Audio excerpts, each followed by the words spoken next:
Hello, and welcome to another edition of Legal Hotline Q&A. I'm Laura Farley, Associate General Counsel with the Virginia Association of Realtors. This is another part in the series dealing with the new regulations that the governor has signed and will be taking effect shortly.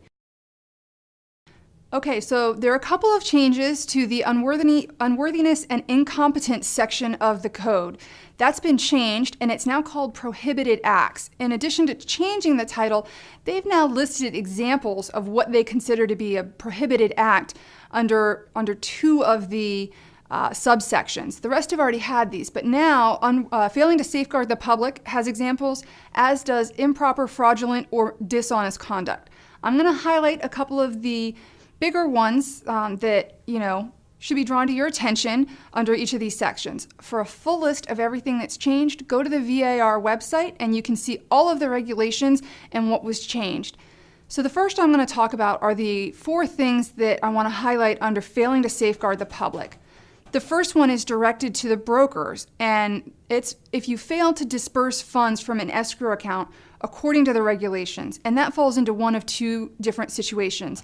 If you release the escrow funds in a way that violates the regulations, so you disperse before you have the written permission of both parties, without a court order, or without sending that 30-day broker letter, then that would be one violation. On the other hand, as you'll remember from the other segment, I talked about the fact that the regulations now require brokers to release the funds within a certain time period after the parties have agreed to the release. So if you take too long or you release before you're supposed to, either one of those would fall under this failing to safeguard the public portion of the regulations. The other 3 that I want to talk about in this particular subsection apply to all licensees. And the first one is failing to submit an earnest money, contract, or any other item that the broker has to supervise behavior on. If you don't submit those to the broker in a timely manner, that is a violation. So make sure you're getting all of your documents into the broker in a timely manner. The third one is allowing unsupervised access to a property without the owner's authorization. Now, some of you out there have unlicensed assistants, or you want to let a contractor in or an inspector in to do work while you may or may not be there to supervise them. And that's okay as long as you have the owner's permission. And make sure to get that permission in writing so that you've got documentation that the owner said that it was okay for that individual to be in there. If you don't have that permission from the owner, you're gonna have to stay there and supervise anybody who's in that property. The final one is failing to inform your broker about a transaction. Now, I know this may seem silly to some of you, but the VREB adds these examples because they've seen cases where somebody failed to tell the broker about the existence of a transaction. So if you've got something going on, make sure your broker who's responsible for your licensed activity knows what you've got going on. The other subsection that I want to talk about is improper, fraudulent, or dishonest conduct. And there's 2 different items that I want to call out under this subheading.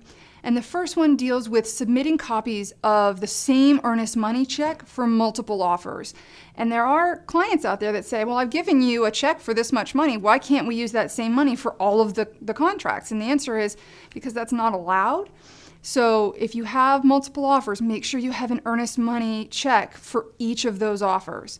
And the final one is entering into an agreement to be compensated for real estate services with an inactive license. If you know that your license is inactive, maybe you didn't quite get all of your CE classes in on time and you're going to be activated again any day now, you have to wait until you have an active license before you enter into any kind of agreement that you'll be compensated for real estate services.